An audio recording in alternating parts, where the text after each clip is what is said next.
Hello and welcome to Grumpy Gamers. You're here with me, Pete, and along with me this week I have Ben. Hello. And Eddie. Hello. Nice, good energy, Eddie. Myself and Eddie actually had a pretty heavy weekend, so we're going to be forcing any energy we bring to the show tonight, just to prepare everyone for that. But it's happening. I've already said I've already tried to G him up, tried to say that we've got to be bringing the energy, but I can sense it's not big energy tonight. Woo! Yeah, well, yeah. It is what it is, Ben. We're here. We've got some news to do. Exactly. What more can I ask? Precisely. And it will give you a good chance to mock us at points, I'm sure. So you'll look forward to that. It'll be fine. But as usual, we do have some news to bring you, and this week's new releases what we've been playing is pretty sparse, but Ben's actually gone through 2 games, haven't you? Two games. We've got 2 games to talk about. We've got 2 Point Campus, and we've got Cult of the Lamb. Yes, indeed. Nice. That's going to be excellent. I mean, we all know my thoughts on 2 Point Campus, but Cult of the Lamb would be amazing. And our feature today is titled "If You Had 5 Minutes with Obsidian." So yeah, I think we've got visions of this being like a series of features we could do at different times, haven't we? If you had 5 minutes with such and such. So it's we're giving this one a test run. Exactly. So let's when we get to it, we'll have to see how that goes. But for now, we should kick off with the news. Lovely job. Okay, the quick news then. First of all, Ghost of Tsushima, the movie. We're all aware that there's a movie coming out, I think. So it's rumoured to be in Japanese with subtitles. So the quote is, they said that it would scare the shit out of most people, but Sony is on board with backing them on the idea of Japanese and subtitles and having a fully Japanese cast. And Western audiences in general are getting more and more used to reading subtitles. So that's the quote that I've seen. I'm not sure if this is actually confirmed, and I don't know whether this is also translated as well. So it could just be that this is a rumour that it's going to be Japanese. But I thought this was still a rumour. But Cyberpunk Edgerunners, the trailer was in Japanese as well. So it does seem to be a more common thing. Yeah, I don't know. I would have suspected that wouldn't be the case just because of the massive Western audience appeal. But I don't know. Like, we'll see whether this turns out to be... Yeah, but you've seen Netflix and Amazon and all them. They're going more and more that way, and it's not really... If you said this 10 years ago, I think a lot of people would be really upset. But now, I mean, how many great things come out and it's just subtitles and we just get on with it? No, I know you watch... we watch a lot of the same shows, Eddie, because we like that type of like horror from like Asian horror. Yeah. But you watch in proper, authentic and read the subtitles, whereas I have the English dubs. Yeah. I like to imagine. You know what? I noticed watching all the Three Kingdoms videos, because I've been playing the crap out of it for the past month. A lot of people actually use the original voices, the Chinese voices. Yeah, if you notice that, and it's just you just toggle it on and off, which is I think a really cool addition. That's good. Yeah, that is I think a lot of people in the Xenoblade games like Japanese. Cast, and they like to read the subtitles instead because it's just authentic kind of emotion. But I tell you what, the Xenoblade, going back to last week, the voice acting in it is very good regardless, and the English voice acting is really, really good. Right, just like the Pokemon games. Yeah. just like those. Very good. Okay, not high energy, but he's on it. He's here. It's on the wall. Good. That's good. Right. Next one. There was a THQ Nordic showcase, and a new South Park game is in development. There's also a reimagining of Alone in the Dark that's also being made. We have Netflix gaming. So Netflix do gaming, and that has actually been released, and it does actually exist. I didn't know this. I didn't know. I know that it was talked about, and we always say how it could be a good thing. But Eddie, it's a real thing. Supposedly, it's a real thing. So Netflix have some games, but less than 1% of people who have Netflix or have a Netflix subscription have actually played the games. That's not a strong percentage. Well, it's even less than that then, because people share their Netflix subscriptions, so the percentage is probably even less. So I don't even know how you access the Netflix games. Probably one for us to look at. It must be on the service. And for the record, to Netflix, I do not. No one here at Grumpy Gamers share their subscriptions. No, of course obviously. not. Definitely not. No. Well, actually, I'm the main payer of mine, and everyone piggybacks off me. Never mind. Speaking of which, Ben, can we talk BT Sports sometime soon, buddy? But we cool. need to. Ben, you changed your password a while ago, and I can't get on now. Yeah. It's because I got rid of it. Now I'm back in action. We can sort something, guys. Don't worry about Sweet. it. Right. Then we got a whole list of game delays.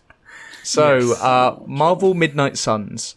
The one that was shown fucking ages ago, and was shown again. People were looking forward to this. It's been delayed up until sometime before the end of the fiscal year, so sometime before the end of March 2023. So it's been pushed back. It's already been delayed, so this is like its second delay.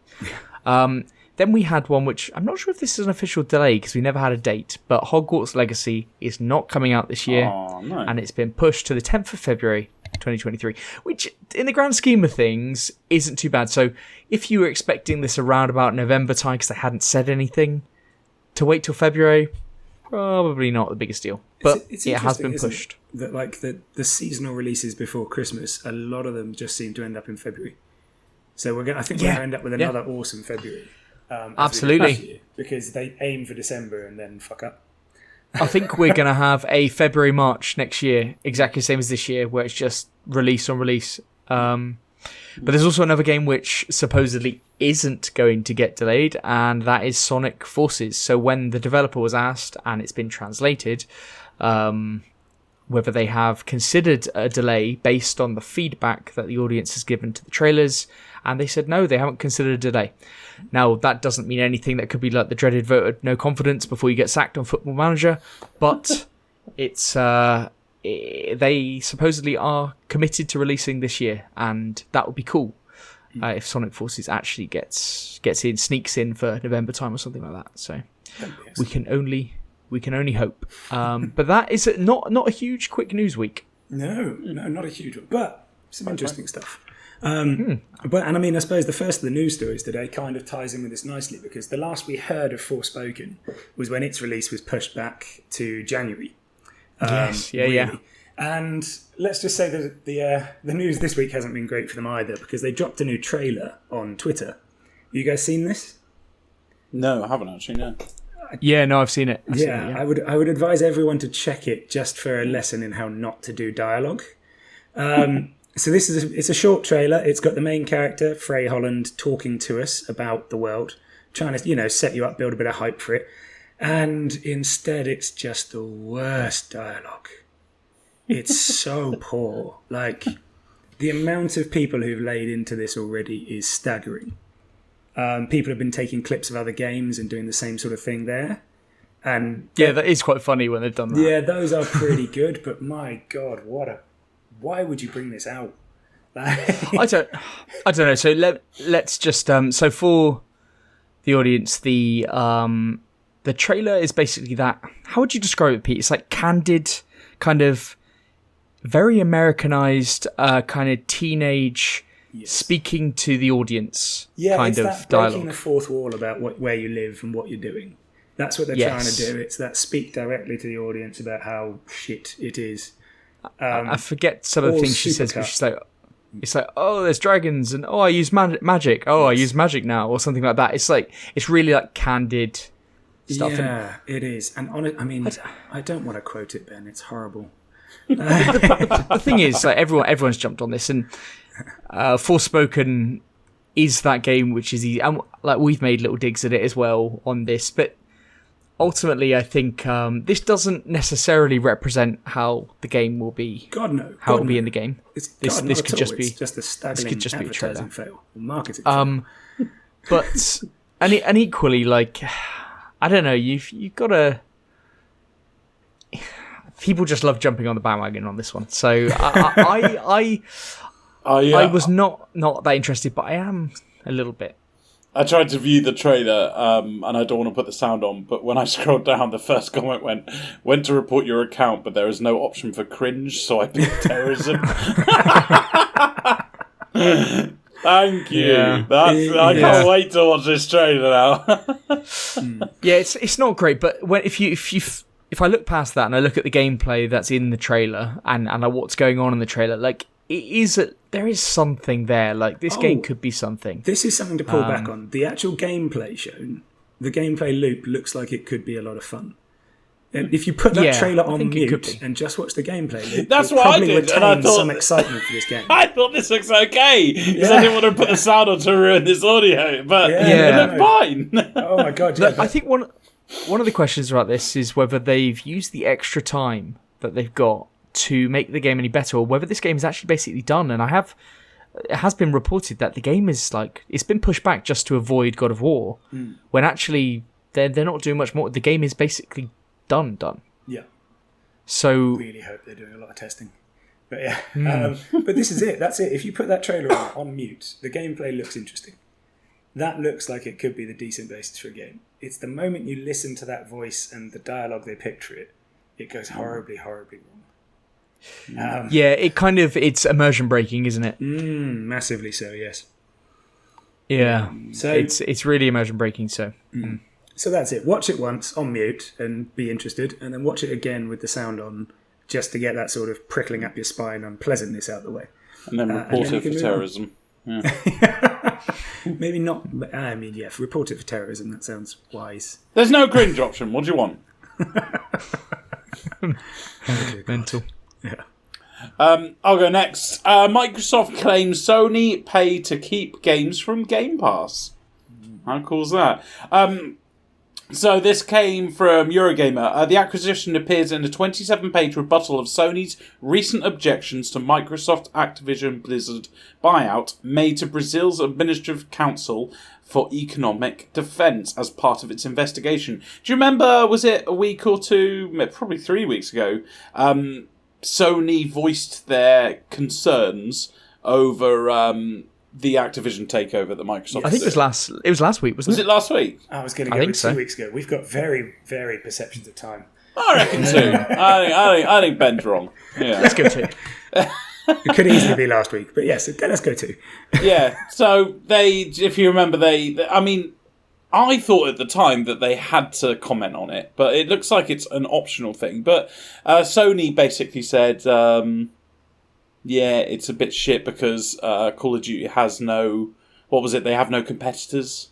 They said that it's unrivaled. It's in one of the top 10 franchises in the world or whatever. It's like Harry Potter and Lord of the Rings and Star Wars, that type of... Yeah, exactly. So this is basically Microsoft responding to this. Again, it's all made public because Brazil has those kind of laws. Not that I'm criticising it.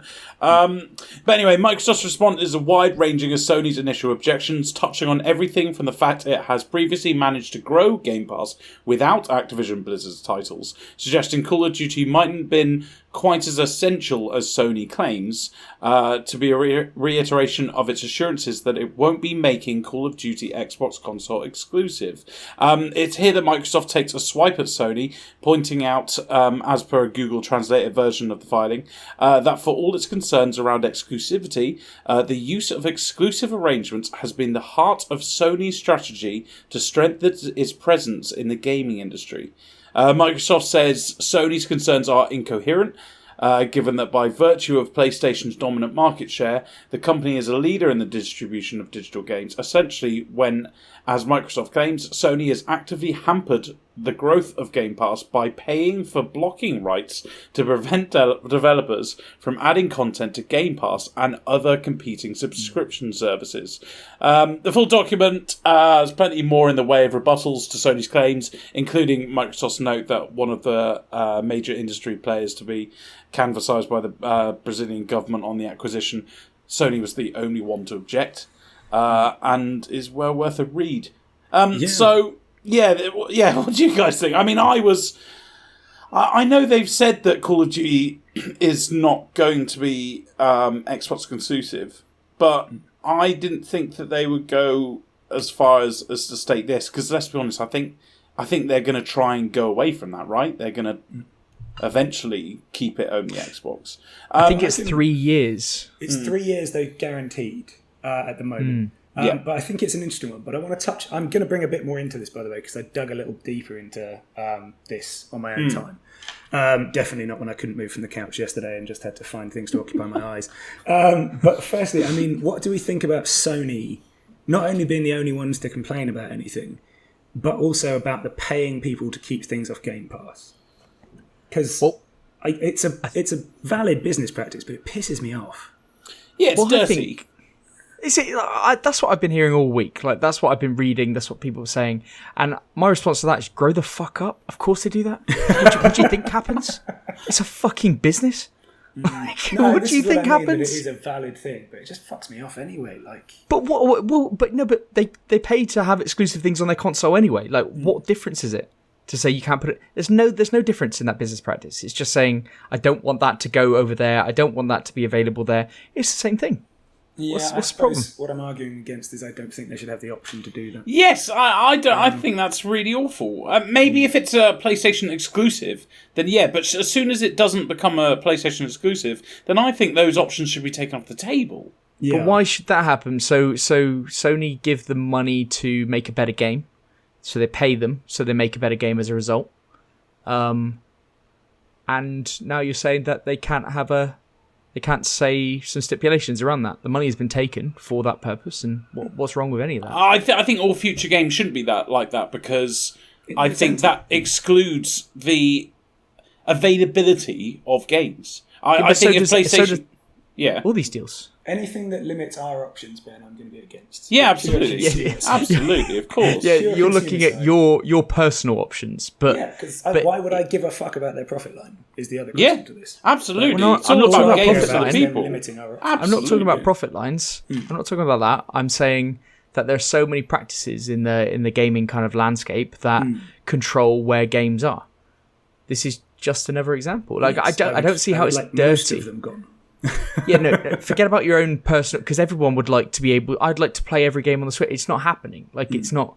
That's not the world we live in. That won't be any world in any industry that we live in. Forget about that and just say, well, that does exist. So why is this particular one any different? I suppose because it comes on the back of them complaining about anti-competitive things.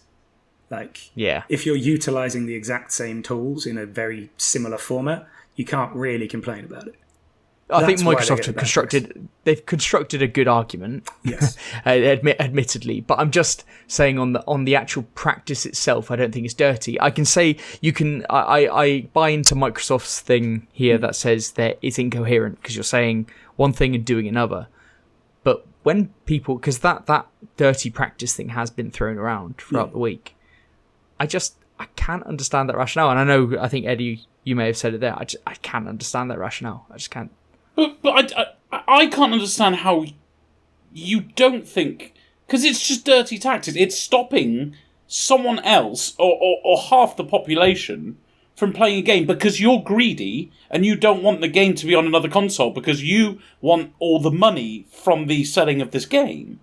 Well, no, but they've paid money for that process, no- and so Final Fantasy is on PlayStation. But they can use the power of Sony as a bargaining tool. They can say, this is part of the contract. We'll give you another £5, but without this, we will reject this. And that's probably what they say in 90% of their negotiations.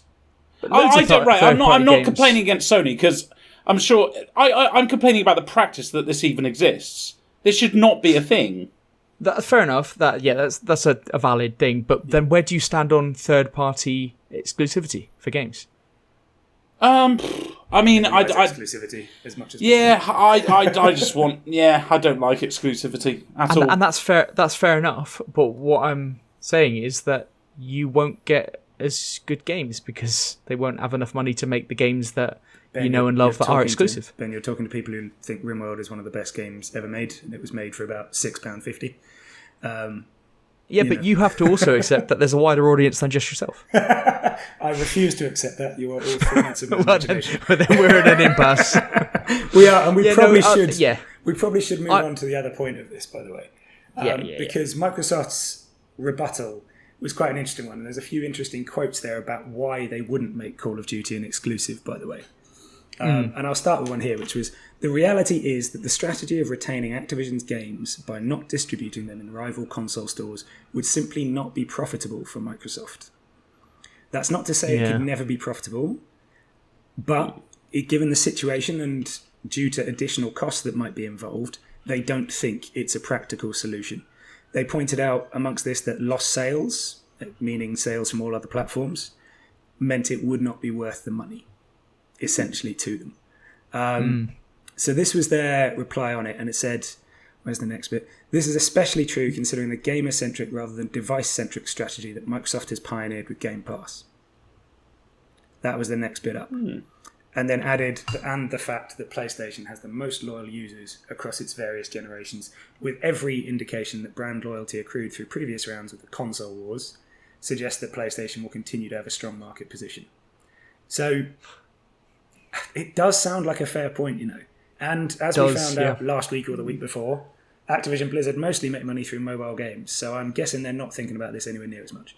I do think this 3-year thing is a great sample size for them to actually see how much people have bought into the Game Pass model and gone, because in the grand scheme of things, in your yearly spend, that £70 you're going to have to spend getting Call of Duty as opposed to getting it on Game Pass isn't material enough for somebody to buy an Xbox. That's what they're saying, isn't it? That because Microsoft are on many different systems and you can load it up on whatever, and cloud gaming might be, they're not going to make it up on console sales. So I could definitely understand them keeping it non-exclusive after 3 years. Well, I'm going to mention it again, Ben, and you're going to shake your head and strongly disapprove, but I'd be so interested if in 3 years they try and pull it off. PlayStation complain and Microsoft go, it's available on Game Pass, and Game Pass could easily be put on PlayStation. Yeah, I know. See how that does from an anti-competitive standpoint, you know what I mean? Yeah, I think that's, I honestly think that's where they're leaning on this, where it's like, well, even if we did put it on Game Pass is on everything, and it's Sony's choice not to have it. Exactly, yeah. Put it back on Sony. And that could be their angle, which would be quite interesting. Absolutely. It's like, well, Sony didn't make this deal work. That's on them. Exactly. Who knows? I think from this one article, these 2 points, like there's quite a lot of discussion there. Like it's interesting. And can we celebrate Brazil's weird rules that allow us to see this stuff? Because it is very interesting. Yeah, it's providing the bulk of the news for everyone these past few weeks, and it's all just coming out of one administrative choice. Love that. Like, absolutely love it. Yeah. Good stuff. Well, shall I lift the mood? Because there was a Nintendo Direct last Wednesday, and it was just after our podcast came out, so I couldn't really talk about it. But it was about Splatoon 3. There was a 30-minute Splatoon 3 Nintendo Direct, and it was a really odd presentation. I'm assuming neither of you watched it because it's not something that you're particularly interested in. You haven't got a Switch, blah blah blah. So I'll just recap it briefly. The good points. So. Odd presentation because they acted like nobody had ever played Splatoon, which is obviously what they were going with in this audience. They basically showed the basic game mechanics about how to shoot. What was going on? Really weird. A little boring, but yeah, okay, fine. New players, all that kind of jazz. But the actual content looked really solid. They showed Turf War, which is the basic 4x4 mode where you paint the map. And the new techniques and stuff. There's going to be 12 stages at launch. New stages going to be added in updates. That's much better than a certain Microsoft exclusive that we've all played. So that's a solid number. All weapons from the previous games will be in this one, and you can unlock them on the way. And there'll be some new weapons, including the Splatana, which is a katana. But of course it is. And it looks like the weapon that I'll be using. It looks fucking good. And there's new specials as well and all this kind of stuff. So for a man who doesn't like samurai, you use a katana equivalent whenever it's given to you. Every game. Yeah. Every game. You're a man of inconsistencies, Ben. I'll give you that. Okay. I've never said I'm not. Fair. I mean, it looks basically, there's a different way that you buy weapons using Sheldon licenses, but it's essentially the same thing. Leveling up your character and weapons gets you more in-game currency stuff to use to buy these. It's all about the gear again, the gear that you wear, like top to bottom, has every different gear has like 4 slots that you unlock different perks for. You can replace some of these perks with stuff. It takes ages to get the exact kind of gear setup you want with your playstyle because all these perks you can have. But looks pretty identical, to be honest. The lobby system's been improved. Looks like Nintendo's best online effort to date. They're actually acknowledging that other people exist. Yeah. Which is great.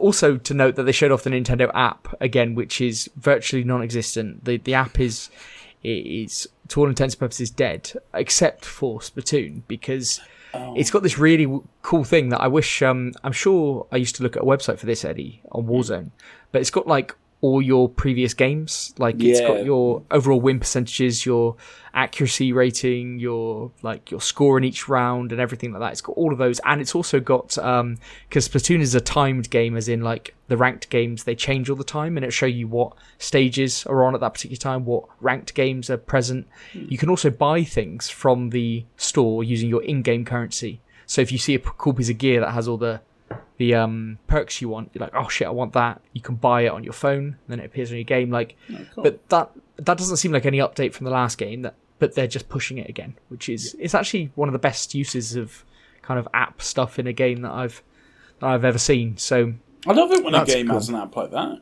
It keeps when you're at work, and you on your lunch break just open it up, and I used to do it with FIFA. I think it was because the gear that they have on there, I think, is available on the app, but maybe isn't available in game at that time, and it replenishes that a couple of times a day, so you can log on and go, I really want that cool thing, so you buy it and it appears in your game. So it is quite good. They also showed off like a trading card game, which has been added, where it's like a deck builder or something, which is like a mini game thing. I don't know, it sounds good that they're just adding some more content. Salmon Run's bigger and better than it was. Story mode, blah blah blah, looks bigger and better. It looks like more Splatoon. Don't fix something that isn't broken. Yes, but just tell everyone exactly how to play it again, even though it's the threequel. Yeah. Exactly. But there's more things. There's a large-scale paid DLC coming in, and they've added some trios mode for each Splatfest, which is also really good. So looks like they can be supporting it heavily after launch. There's a high-quality Nintendo game coming, so that's something to be celebrated. He says in a completely deadpan way. Yeah. Yeah, well, they've had some absolute fucking tragic ones recently, so it's about time we had a good one. Is there voice acting in this? It's not real voices, it's like, like sounds. Right, cool, so they actually have sounds, that's good. That's one step up. They have sounds. It sounds like if you're speaking, you times it by like 10. Oh, wow. Yes, yeah, that's it. Yeah, of course. Cartoony style voices. Yeah, fair. That's the badger. Yes. Eddie, yeah, you got it. Dangerously natural at that. Yes. I think you could be hired, so that's a good advert for yourself. Pokemon, I put a letter to them, they have not responded. Yeah, just podcast at grumpygamers.co.uk, Pokemon, you can have Christopher Eddy as a voice actor. He also does fantastic pirate and Irish options as well. Very good Scottish. Very good Scottish. If you want a Highlander, then you can be cool. I'm not sure they do, but there we go. Hopefully. Yeah, fantastic. Well, I know you're looking forward to Splatoon, Ben, and I for one applaud you for that. I really am. Really am. It can be good. Excellent. Well, the final bit of news is also a good one. It's only a small note, but I think it's another chance to celebrate modders, guys. Because there is a new mod for Skyrim. Yes, it's still ongoing. That adds the Nemesis system from Shadow of Mordor. Very cool. Yeah. Yeah. So obviously, didn't someone buy this? Didn't someone buy the rights to that? Someone bought that system, but modders are a law unto themselves, Eddie. We know this. So, yeah, obviously the Nemesis system was by far and away the best and most innovative thing about Shadow of Mordor. And this is the system that allows enemies to be promoted, level up, get more difficult based on beating you. So it's essentially creating your own Nemesis as your playthrough goes on. And yes, that does mean that all the tiny creatures in Skyrim that might have accidentally killed you or knocked you off a cliff or something can technically become your biggest enemy in the game, as opposed to the world-ending dragon you're meant to fight. And they get specific buffs now if they kill you, and you also get a specific debuff if they kill you, which you can only remove by beating them. Oh. Yeah, and they can steal gear as well. They can steal gear to use for themselves. That mud crab is going to be rocking around in some cool shit. That frost golem when you head up to the mountain range. It will be a nightmare. You'll rock up there and he's in full Daedric armour. Yeah. He was already the toughest one in the whole map, so he just got promoted. Honestly, anyone who didn't just cheese it way through that was doing the wrong thing. There is no reason to fight that dude. Just run. Run like the wind. I hate things that steal your armor. I think in Dark Souls 2, there's a boss that if it swallows you, it takes your armor. What? All my shit. What? Yeah. And so, I mean, it was Warner Brothers, by the way, who patented this. So it's definitely not going to become an official one. Mm-hmm. But the mod is there and it can be installed. And I also think it's worth highlighting that this is why Skyrim continues to be so popular. Yeah. Is that the modding community continues to make awesome inclusions. I've talked before about how much I loved the Nemesis system and how I want it to be in pretty much every game. Yeah, same. And it's now in Skyrim, which is probably reason enough to play that game again when you think about it. You know what? Actually, when you started this, I thought, I could play Shadow of Mordor again. Yeah. That's fair. That game. But now the best bit of that game is in Skyrim, Eddie. So why not? It's pretty cool. For Starfield, you're not going to get Starfield on PC, are you, Pete? You'll get it on Xbox. I'm not sure yet. I haven't decided. Because that could be an interesting one, isn't it? Yeah, that would be ease of modding, yeah. I might well do PC. You know? Absolutely. Yeah. I mean, if it's on Game Pass, I might go Game Pass first, and then. Well, it is on Game Pass. It will be, yeah. So play it on that, and then. But also you could buy it when I want to. You could have Game Pass on PC and then add in the mods within the files, right? Yes, very true. There we go. Yeah. That's a very good question. We'll have to see how good their launch is as well. But yes, that is going to be the next one that gets modded to infinity and beyond. Pete, if I know games, and I think I do, that's going to come out bug-free and it's going to be wonderful. Absolutely, yeah. Honestly, really though, one of my favourite things with Bethesda new releases is the funny bugs you can find. So I don't mind it that much. Yeah, CD Projekt Red tried to emulate that. And I got none of them. Because it was on PC and it was fine. No, and to be honest, I didn't get many bugs at all. I had one quest I couldn't finish. Are you telling me that Roach gave you no problems in The Witcher? Oh no, that was just hilarious though. Like you turn around and you called your horse and it's standing on a roof 30 feet. Yes, I love that. Like, that's a bonus if anything. Yeah, but Roach with bugs fixed is still a beast unto himself. Yeah, very true. So. Yeah, I mean, maybe I'm one of the people who just likes bugs, to be honest. So I think you are one of the few, yeah. But speaking of buggy releases, we should probably move on to the new ones this week, shouldn't we?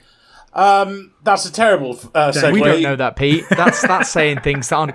No, come on, we got... It's also terrible because the first game is one of the greatest games of all time. I thought you might like this one. The first game is called Catizens. Yeah, you already know this is going to be Game of the Year. Coming out on PC, August 17th. Inspired by... sit down. RimWorld and The Sims.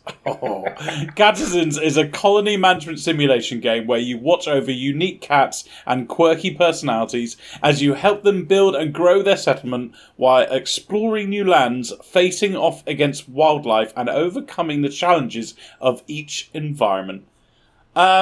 Obviously goes without saying, Game of the Year. It's Cats, RimWorld and The Sims, and they call it Catizens. I mean, holy shit. It's already on my wish list. Take my money. Guys, I dare you to say a negative thing about this game. Well, I won't say anything negative about the game. What I'll say is, inspired by RimWorld and The Sims, you could have said any magic. You could have just gone Animal Crossing and Minecraft. And that would work as well. Like, they've just chosen, like, two massive hitters. Just go, yeah, sure. I even looked through all the mechanics bed and I was like, I don't like RimWorld. Like, the view's different, the graphics are different. And then I went, I dig deep and I went, oh, the cats do have, like, traits, which I guess RimWorld has as well. So, okay. Exactly. I mean, I did look at this and go like, this looks nothing at all like RimWorld. What are you talking about? I know. I was upset because I read the blurb and then I saw the animations. The graphics look an awful lot like a Switch game. All honesty, I that was a drive-by. I really do not like the I don't know, graphics or art style, whatever they're going for there. It reminded me a lot of Animal Crossing, and that really upset me. No, it doesn't. Shitty Animal Crossing. No, okay. It does look quite basic. That is not what Animal Crossing is, but it does look quite basic. Yeah. I do admit that. Yeah. I'm surprised the cats don't have their arms trailing behind them when they run. Yeah, fair play. But yeah, Game of the Year. Next one. From one Game of the Year to one of our Game of the Years. The Ascent Cyber Heist DLC. Coming out on PC, PlayStations, Xboxes, all on August 18th. Kira? That's not how you spell Kira, though. Kira. Kyra, your former employer, has a new top-secret job, and as a newly independent contractor, how could you refuse? Venture outside of your familiar arcology into a brand new arcology owned by the... That's really badly done. By the Malhorst Gelb Group.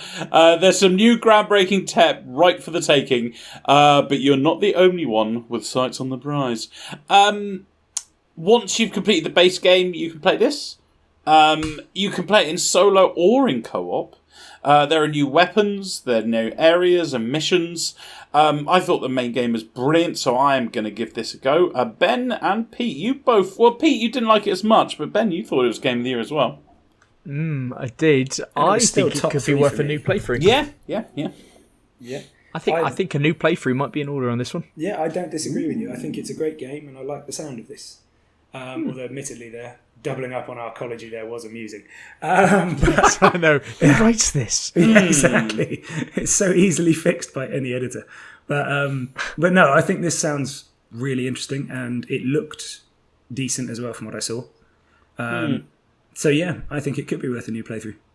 Yeah, I think so, because I'd need to refresh before going into this. Yeah, I always like doing learning. That. Yeah, you don't want to be learning things for an extra couple of hours, do you? Yeah, you want to actually experience it. And twin stick shooters, you kind of need familiarity with them, so playing it through again will get that back before you go into the difficult bits.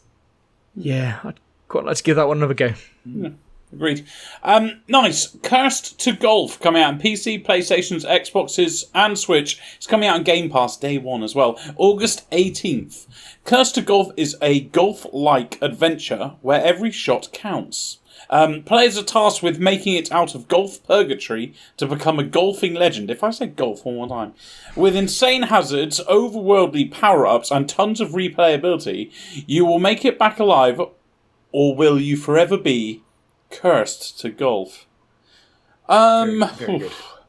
For the listeners, all three of us are actually golfers, so we should like this. This is like a 2D kind of drag to power-up kind of style. And the art style and the music is very 90s arcade. So, to me, even as a golfer, I think this looks pretty bad. But what do you guys think? It was in an Xbox... It was in that fucking long Xbox indie showcase about 3 or 4 months ago or something. The one that was 2 hours long.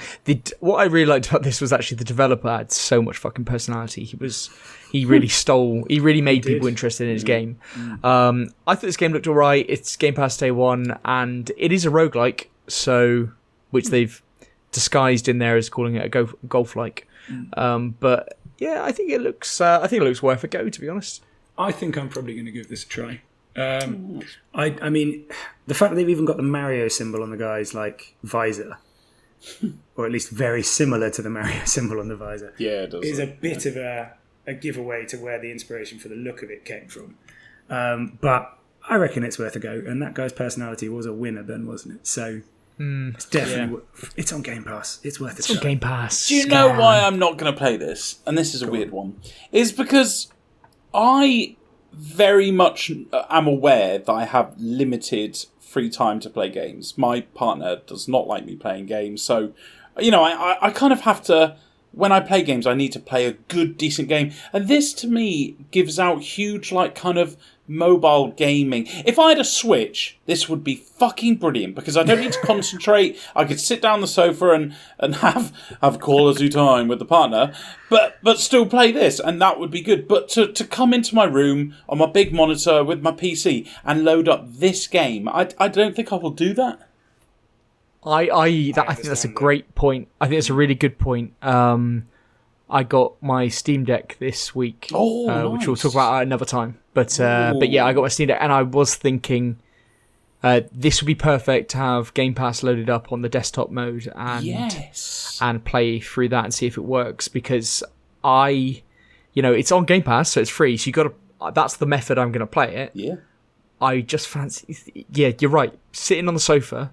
This game looks perfect. I don't really want to load this up on my monitor at my desk, you know? Yeah. It's not. Absolutely. It doesn't really feel like that. And this definitely feels like a game that you'd multitask, that you'd be doing something else whilst doing it. You'd be watching sport or something like. Yeah. So, I think you're right, Eddie. I think you're right. It could be great on Switch. It could be great, yeah. As your little Steam Deck while watching golf in the background. Yeah, that sounds like a lovely afternoon to me. But coming in the room and knowing you're going to get, oh, Chris, you coming to bed? Oh, God, yeah. Let me finish off this game of Curse to Golf. Yeah, I don't know. I thought you were going to go down the route of, if I'm playing this version of golf, I'd be thinking, why am I not on the golf course? That's another valid point, isn't it? I don't think they're that similar that you'd have the crossover too, Ben. No, but he was talking about having limited time and all this kind of stuff. I thought that's where he was going to go with it, but he didn't. Nah, I choose gaming over golf every day of the week. You know that. So. Next one, RPG Time: The Legend of Wright, coming out on Switch, August 18th. It's time for an adventure. Once classes are over, RPG Time begins. Game Master Kenta's Notebook holds a handwritten RPG made just for you. This came out on PS4 last year. It's the worst announcement trailer I've ever seen. Listeners, please just type in RPG Time: The Legend of Wright.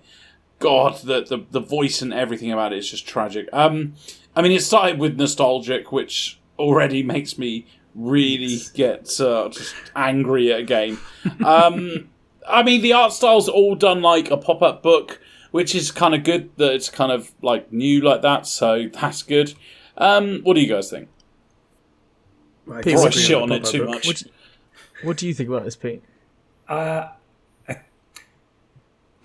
This is a case in point Switch game, and it was a PS4 game, but don't worry about it.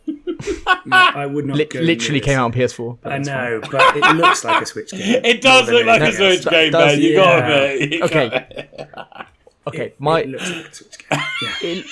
It's not a game for me, but it looks incredibly innovative. That's the word I was trying to think of. I could go. It does look really innovative, and the style they've gone for looks really cool. Like, if you like it and you're interested in this game, I think it would be really sold to you. Like, if this was the type of thing you were into, and I think as a kids game, this could be fucking as a brilliant. Kids game. As a kids game, yeah. I think its target market probably is kids, and I think it really would appeal. I think it looks like it's got great innovation. Yeah. Okay. I'm not gonna disagree with that. I had a minor problem with the word "great," but innovation is definitely there. Yeah. Yeah.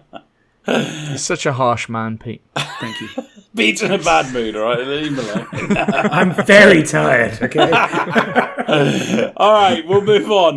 Madden 23, coming out on PC, PlayStation's, Xboxes, August 19th.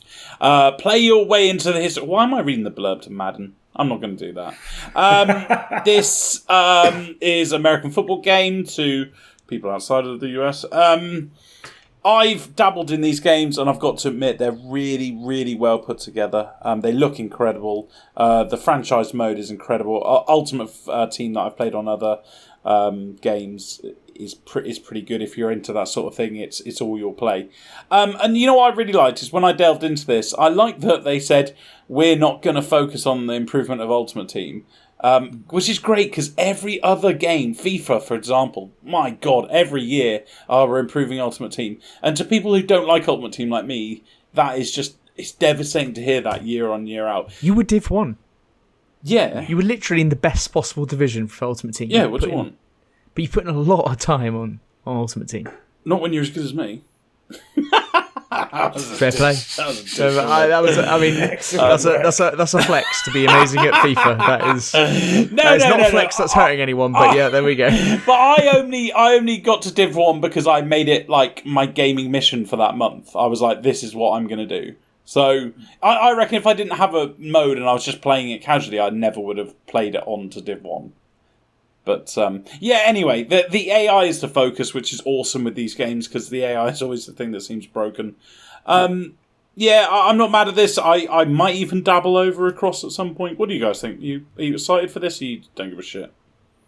I'm similar to you, Eddie. I'm not mad at this. I'm interested in Face of the franchise. I'm kind of annoyed I didn't try it last year. In particular as a mode, and I will probably dip into it here and there. I used to be into American football years ago, but then I kind of dropped off and got my reasons for that. But it's fucking long, isn't it? And even games like this, FIFA's great because like 4-minute game or 4-minute halves and all this kind of stuff. Madden's just fucking long, isn't it? It certainly feels longer, but we did play a fair amount of this back in the day. Yeah, we did. I I was very much into American football. I know we all have been at different times, haven't we? And some of us still are more so. But I always found on Madden games being in the defense, I always felt like didn't really feel like I was doing an awful lot. That's probably just because I was shit at it. But I don't know. Madden games have never really got me. Even when I was really into American football, I still couldn't. I bought it, couldn't really get into it. I think this is why the Face of the franchise is the most interesting thing to me, is because just playing straight up versus doesn't really do too much. But taking a player through a career, that always adds an interest. Yes. Yes.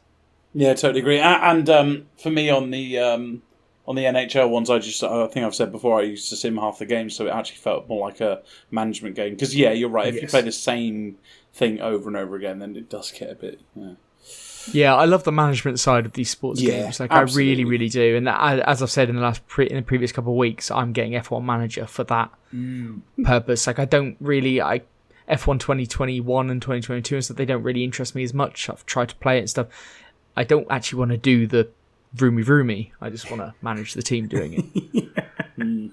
If there was a game called Spreadsheet Manager, Ben, you would. Oh gosh, I'd be working during the day, and I'd be happy at night doing my work. I'm like crazy. I was going to say, I think that's just called Microsoft Excel, Eddie, and Ben spends far too much time on it already. To be fair, my partner did. This was probably a month ago. Showed me this TikTok of a girl finding out about Football Manager and going like, "Is this what my boyfriend does when he's in the other room?" And I was like, "Yeah, that is exactly what I do. I work when I'm not working." Yeah. You even have spreadsheets on Warzone, Eddie. So. So don't give me an excuse to get another spreadsheet out. This is just reminding me of that other blurb for whatever game it was a while ago about where it was talking about the experience and the joy of holding down 2 jobs. Yeah, that was so weird. What a flex. Basically, play Football Manager alongside your normal life, and you would feel that anyway. Yeah. All right, next one. Are you smarter than a 5th grader? No. Let me answer that one quickly. PC, PlayStations, Xboxes, and Switch, August 23rd. Based on the popular TV franchise... I didn't read the blurb, because my first comment is, it's like the quiz game. But yeah, based on the popular TV franchise, this charming couch co-op quiz game for 1 to 8 players will have you face more than 6,800 fully Englished voiced questions. For a fact, that's 6,800 more than Pokemon games. Prove how much you still know from school and that you are, in fact, smarter than a 5th grader. So, this game's like the quiz game. You know that quiz game on TV you've seen? Yeah, a bit like that. This could be fun to play with family and mates. And I might be biased because I literally spent an evening a couple nights ago having quiz games with my parents and my partner. And I think maybe playing this could have been more fun. But yeah, I'm not mad at this. Yeah, it's not targeted at us. It's not one I would ever pick up, even with mates or family. But I can see who it's for, and it looks pretty good for that. And it has See, got an awful lot more English voice acting than Pokemon. If you cracked this out at the weekend, if we came up, what the fuck? It would be the worst. That's what we're going to do after EGX then. Don't worry about it. I think this is probably. I think this is probably the first time that there's been a game on our new releases that I haven't looked it up. Wow. I don't care, You but don't really need to, do you? For one thing, it's kind of Don't says care? what it is on the tin. Fair. And even if it doesn't, that's fine. It's a full-on. It's on Switch, Ben. You're aware of that, right? Basically, Ben, you got this spreadsheet and you manage the quiz person, and you. All right, I'm the quiz compare. I'm fucking it. I'm all over it. Brilliant. All right, so no one likes that. Great. Midnight Fight Express coming out on PC, PlayStation, Xbox, and Switch. August 23rd. Take a breath. A former member of the criminal underworld is lured back into the life. Yeah, that's better. By a mysterious drone claiming they have until sunrise to prevent a citywide criminal takeover together. This kind of looks like a twin-stick shooter, although the fighting looks fucking good. The melee looks great. The visuals look great for what I can see. I think this could be actually a very good game. It could be. I'm not saying it is, just saying it could be. What do you guys think there? Do you want to know an interesting fact, which may or may not be true? Well, it's not a fact then, Ben! It may or may not be true. Go on. It was made by one person? No, really? I don't know. I mean, it does only have one person's name on the developer at Steam. Yes, I cool. noticed that, but I thought maybe Great. that was like, when someone does that sometimes and they actually like call their company after themselves. No, I thought that's. I mean, I just had it in my memory banks that this is made by one person, so I hope that that's true. I tell you what, this would be so fucking impressive if this is made by one person. So it looks to me like an isometric Sifu. Got Sifu vibes. Yeah, I can see that. Yeah, I can see that. I think it looks great. Like, there's a demo on Steam if anybody wants to check it out. Looks excellent. It's a fighter. Yeah, I think if you're a fan of Sifu, this could be right up your street. Okay, I've looked it up, and Jacob Zwinel, definitely going to get that wrong. It looks like you can find his Instagram and stuff. It says nothing about a company. I think this might just be made by one guy, and if so, that's there we go. Fact. Impressive. Yeah. Fact. Wow, that's impressive. In fact, I'm going to call it even. Yeah, no, this is fantastic. I might get this because I'm always really impressed. Like, I've played a lot of games that's designed by one or two people, and my expectations are way, way lower. I think that's why I think not Bannerlord, Mountain Blade was one of the best games ever when I first played it. I think it's because I knew it was made by two people, so I went, holy shit, this is incredible. It does look like it's made by two people. You're not a fan of the graphics. I respect that. I think we poked Switch a couple times and Ben's now upped his fury levels to get back into it. But Eddie, there is a demo on Steam, so you can check it out first. See if you like the game. Very cool. All right, let's move on to the last one, and that's Saints Row. Coming out PC, PlayStation's, Xboxes, August 23rd. Welcome to Santo... Do you reckon that's an I, capital I? I'm going to go with it. Ileso, a vibrant fictional city in the American Southwest. In a world rife with crime, a group of young friends embark on their own criminal venture as they rise to the top in their bid to become self-made. So this is the Saints Row that we've been hearing a lot about. For those of you who don't know, it's like a GTA type. I have no interest in this because I've played a few of the Saints Rows and I just find them really silly. I even think they made the active decision to kind of... Yes, yeah. I really do think that. I remember playing... Was it 5 or something? I can't remember what the most recent one was, but... And I remember thinking, this is just getting stupid now. It used to be like GTA, just a little silly, but now I just feel like it's just immersion breaking. But are you guys interested? Because I know a lot of people will be. I'm sad that we haven't got Kirk on today, so we can hear about his view. Kirk said he might get it. I'm sure he's gonna. Sure, he was really interested in this. Yeah, he'd be super pumped up for this, I'm sure. I won't go near it either, but he would love it.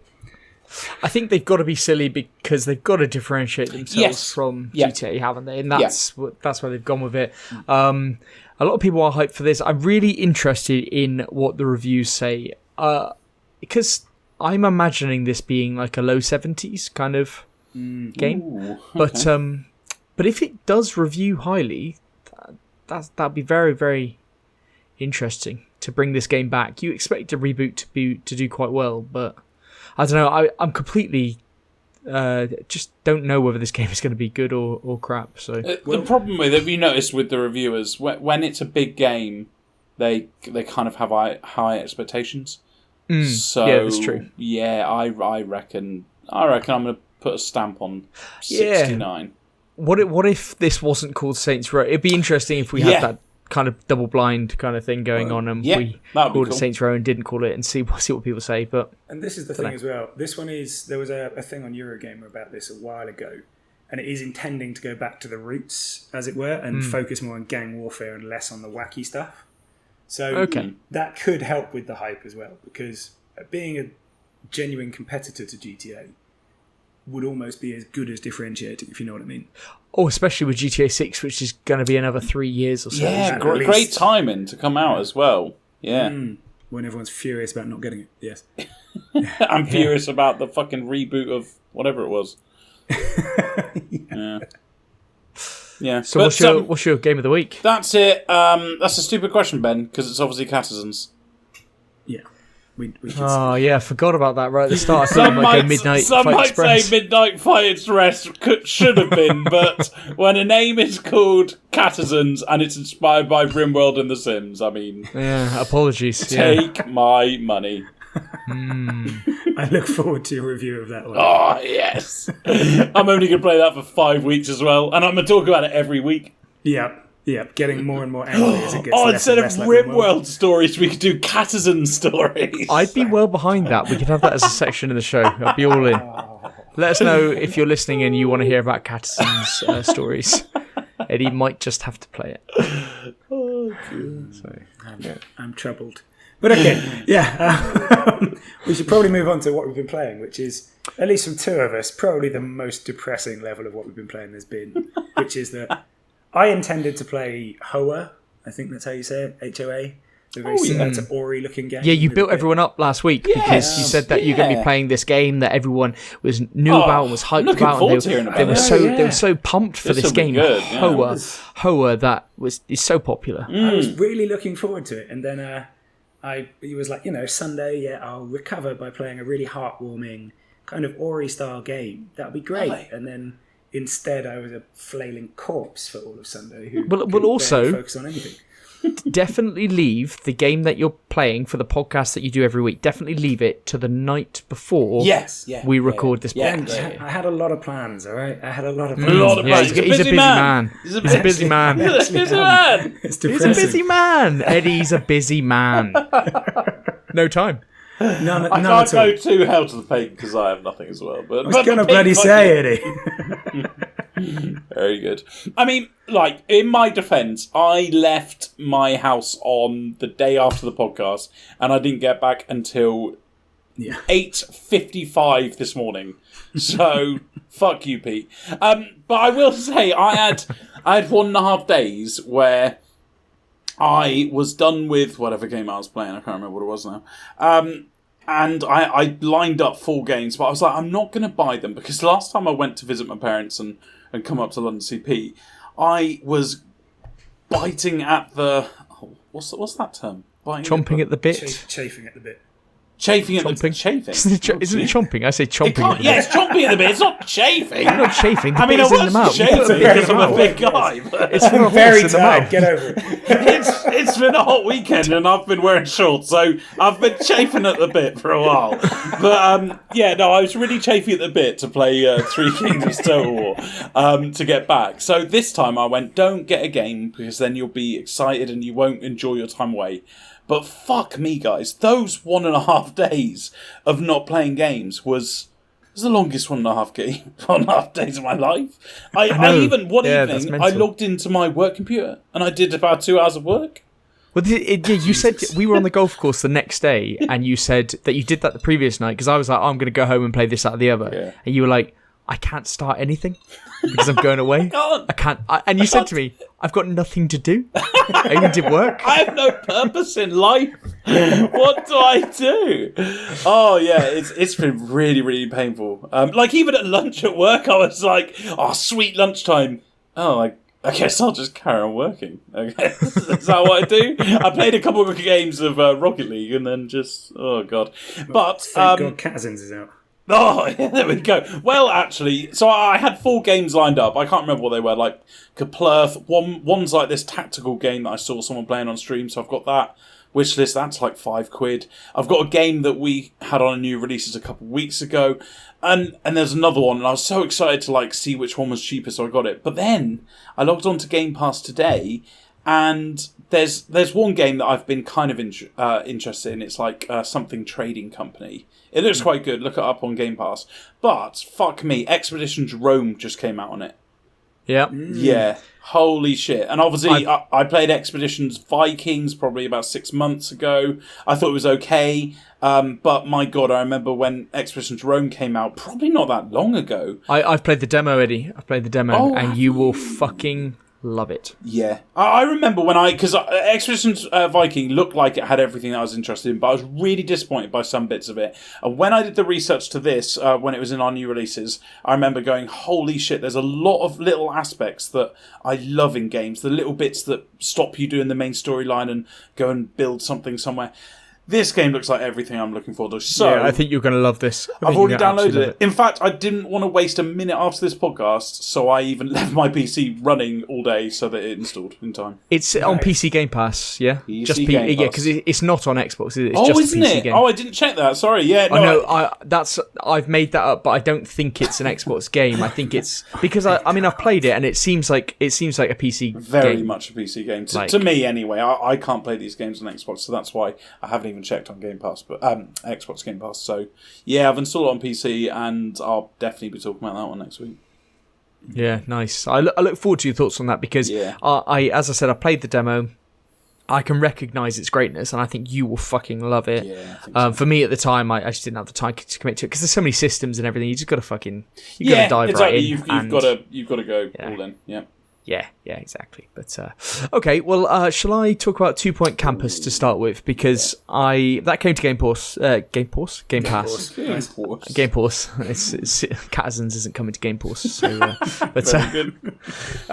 2 Point Campus. I'll give you my first impressions. So I played it for a couple of hours, and I did think before I played it. I spoke to you, Eddie, and I said, I could really get into this. I could have a full night on this. This would be quite good. But if you think you know what this game is, if you think you know how it plays, and if you think you'll know whether you'll like it or not, you're probably right. You know it already. It's that obvious. There isn't really. Yeah. It's a simple, marginally off the wall, basic management sim. For university campuses, I leveled up to got the second campus available, and then did more on my first campus and everything. And yeah, it's nice, but I don't think. I mean, if stuff has evolved on from 2 Point Hospital, then fair enough. I think it's just a new location, but it also reminds me very much of Megaquarium that Kirk and I reviewed. Ages ago. Yeah, I remember that one. These games are all very similar. They're all very similar. It's just that's on a smaller scale. So it's not. There's nothing really that crazy about it. If you, as I said, if you think you already know what this game is, you probably do. Yeah. What I would be really interested to know is who played this game stats wise, like me, for 2.5 hours, and then never played again. Okay. Because I think it's that type of game. I think if you paid money for it, you'd be like, yeah, okay. I've got to commit a bit more to this. But I could be completely wrong. And so there'll be people out there saying, no, you don't get it, which is fine. I'm not saying I definitely get it. It's first impressions. But my first impression is I know what the gameplay loop is now. You can add in more stuff, but it's still the same gameplay loop. Yeah. So it hasn't got that thing that makes me want to go back and play it again. It strikes me as one of those games that you might put 10, 15 hours into, and then you'll drop it, and you might come back to in 6 months' time and be like, I had a really good time with that game, actually. I'm going to play that again. Ben, but it doesn't strike me. Sorry, did you ever play Theme Hospital and Theme Park Ride, or whatever that was called? Did you ever play those two when we were younger? When I did play Theme Hospital a little bit, but it was around a friend's house. I didn't have it myself, so I haven't got that massive nostalgia for it, but I get what the games are. Yeah. So, yeah, to me it seems something nice and it's decent. If you like those games, then you'll like the game. I don't think it's got anything else. How was the humour and the voice acting? Because they're normally things that, they're things I know people have spoken highly about. That's the thing they have to get right as well, because let's be honest, I don't want to be rude, but I think these are basically trying to go exactly down the theme park and theme hospital route. Definitely, yeah. Well, it's like the humour doesn't raise a smile. It's just like, okay. That's not great humour, then. It's just like, okay. Doesn't raise maybe I'm just the wrong audience. I am the wrong audience. Because this game has been getting rave reviews. Like, there's no doubt about it. Like, for what it is, it's very good at it. People are really, really loving this. You there, was that great and rave combined? Or did you grave actually reviews. mean the word grave? Because did I say grave? Yeah. Which doesn't come off well. It's getting grave reviews. Well, it's getting great rave reviews. There we go. So it really is, like, people were saying this is really good, and I think it's very, very competent and good at what it is doing. I think if you're grading a game on how good it is at trying to reach its goal of what it wants to be, then I think it really is. It's just, I just found it okay. Yeah, it's just not for you. That's fair. Yeah, it's not for me. And Pete, I know you don't want to touch it. I think probably for the same reasons. I played it because it's new on Game Pass. It's effectively kind of free, and we do a podcast, so that's why I played it. Yeah, fair. But Eddie, is this something that would interest you at all to give a whirl? I was really excited when you started this review with "If you think you know this," because that would have been enough for me to play it. Because I loved Theme Park, I think it was called, and Theme Hospital. I played so much of Theme Hospital, so I was really excited if you were going to go like, "Oh, this is different. This is really focused on the management of stuff and getting up the finances and stuff like that." But yeah, you kind of make it sound like my inner voice when I was doing research about this game. Like, I don't think it will keep me. Look, I'm sure it is on the later university campuses, and I'm sure on like hard difficult. I assume you can put it on hard difficulty. I'm sure it is very, very focused on all of that stuff, and yeah. So I'm sure there is a lot of management elements that I'm not giving credit to. Yeah. All I'm saying is that in the couple of hours that I played of it, I think that's probably the cut of the loop. I think I get it, and I think I'll get whether I'll enjoy more of it. Not to say that other people won't. It's just that, not for me. Fair enough. I think we probably need to move on to Cult of the Lamb, don't we? Yeah, let's move on to Cult of the Lamb. So I know, Pete, you were interested in this one as well. Very much so, yes. So let's, and I purposefully didn't really talk to you much about it to leave it just for the podcast. So first of all, credit where credit's due to the developer, 2000 IQ, because we got given a code the day after it was released, so I'd already bought it by then. Yes! Really respect. smart. Yeah. Can we also add in the fact that they put the title of it that it was a PC code? Yes. So you offered it to me, and then we went, oh no, it's Switch. Yeah, it was a dark 5 minutes when that came through. Yes. As I realised I was 20 quid down. But I have had the opportunity to play it on Steam Deck. And it runs fantastically on Steam Deck. So even though it's, I think it's playable when it's not verified, don't let that put you off. It plays fucking brilliantly if you've got Steam Deck. But yeah, I thought that was quite funny, that whole episode. I could have returned my copy on Steam and then just played the Switch version. But I thought, you know what? That's not the type of guy that I am anymore. Saint. Anymore. So I thought, no, I've paid my money. Take my money. This isn't Chernobylite. So So anyway, playing on Steam Deck, and I've played 8 hours so far. So I finished 2 of the main bosses, of which there are 4. That's not a spoiler. You're told that pretty much from the outset. So if there's more after those 4, there might be. I don't know.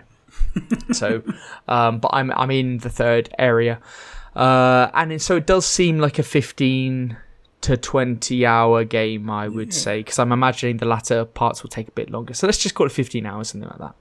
Which is a pretty good return, especially on a 20 quid game. I think that's a pretty good return. Not great for roguelikes, I'd say. Roguelikes usually have a bit more longevity, but you might be some replayability. I don't know yet. The whole concept is that you're this lamb that's spared from death at the hands of 4 heretic prophets. And you're only spared if you agree to start a cult in this kind of like godlike demon stranger's name. Like, he's the one that saved you. I mean, your only options are yes or absolutely. So you have to start the cult. But and then you're tasked with defeating the 4 heretics in their individual areas. And I think that would set the demon free. I don't know. I just assume it does. So the game... Okay. Yeah. So basically, you kind of... There's no real good or bad, because what you're doing is kind of bad, but you don't really... You just get on with it. Like, this game's got quite a bit to it. It works basically as a mix between Animal Crossing and Dungeon Crawler as a roguelike. They're the roguelike elements, but then add in some like demonic kind of South Park woodland critters. That's effectively what this game is. Your main task is you build up your cult, you gain more followers, and you gain more faith to then grow your cult and gain more abilities and access deep areas of the dungeons, defeat the bosses, move on to the next ones. That's kind of leap. So you've got base building, Eddie. Got a lot of base building. You've got to keep people happy.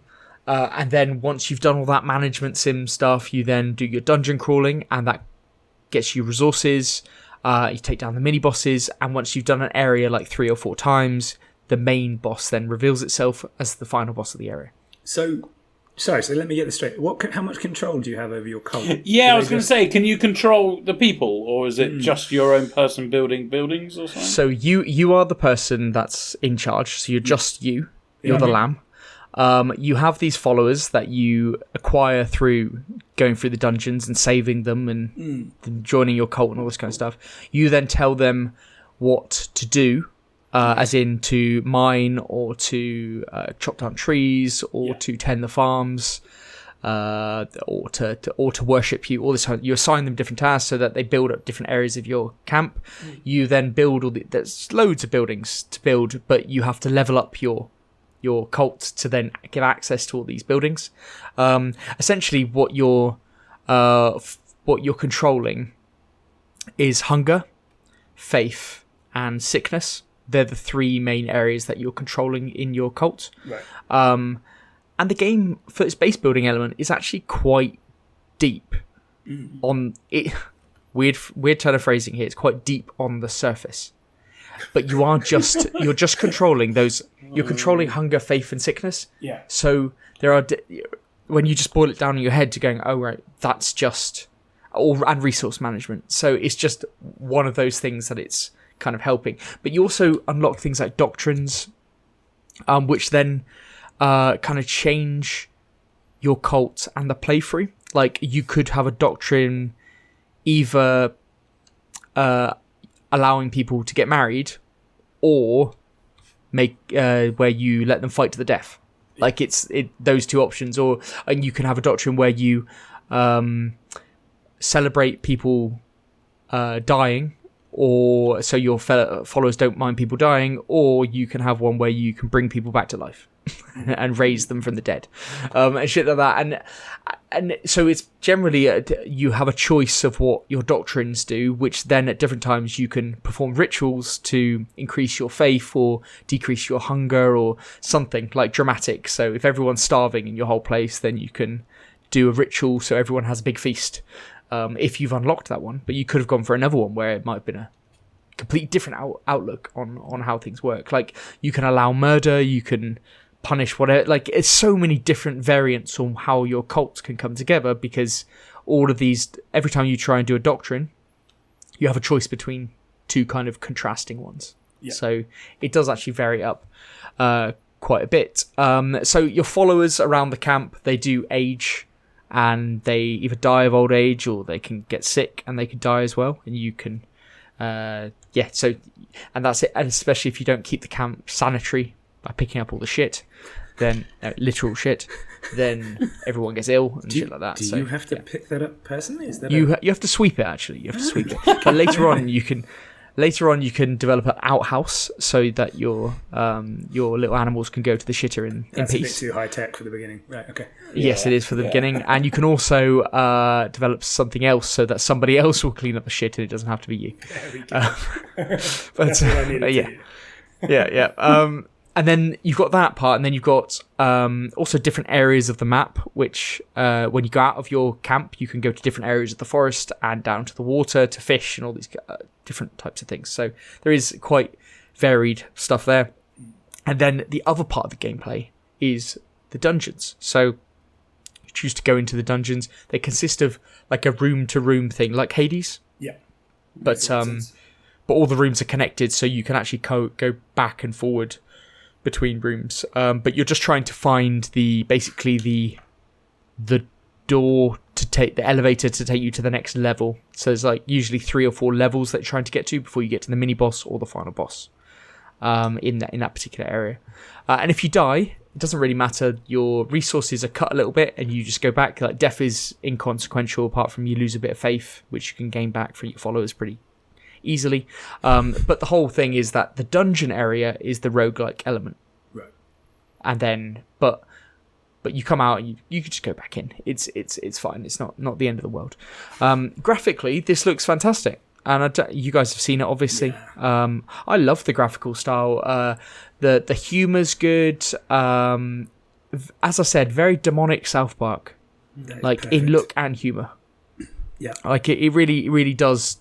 It really does do it well, captures it well. The combat when you're in the dungeons, it's not quite Hades kind of. I mean, that is pretty much the epitome of these types of games for me. But it's simpler, but it's incredibly responsive, really responsive. The roll away, so you get a main attack, weapon attack, you get a ranged attack, and you get a roll.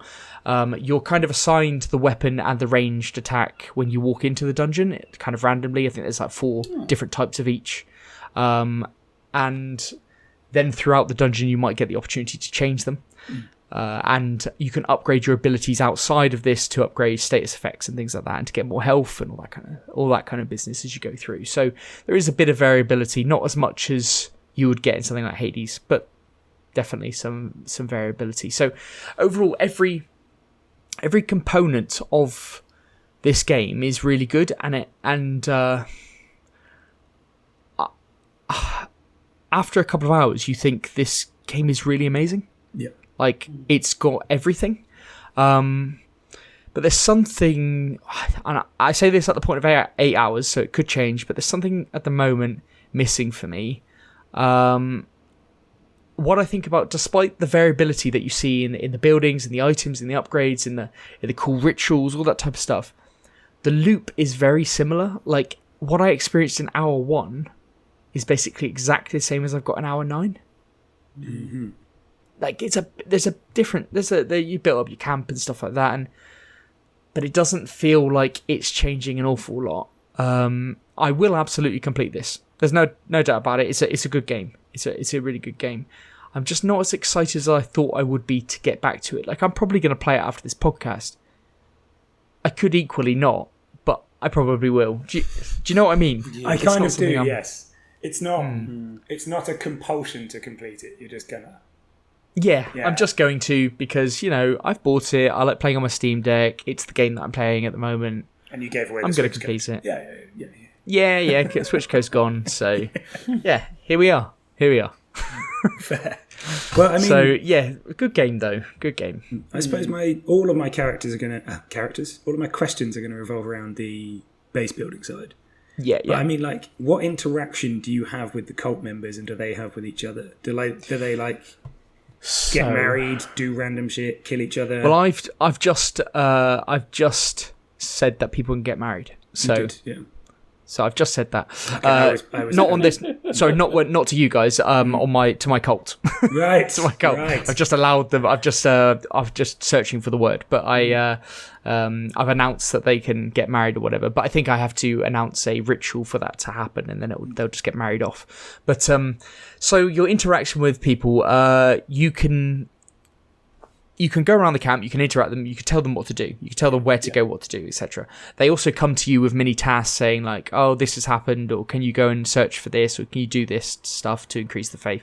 They also say like, oh, that guy over there, he's speaking ill of the camp, you need to fucking sort him out, and then you put one in prison, then you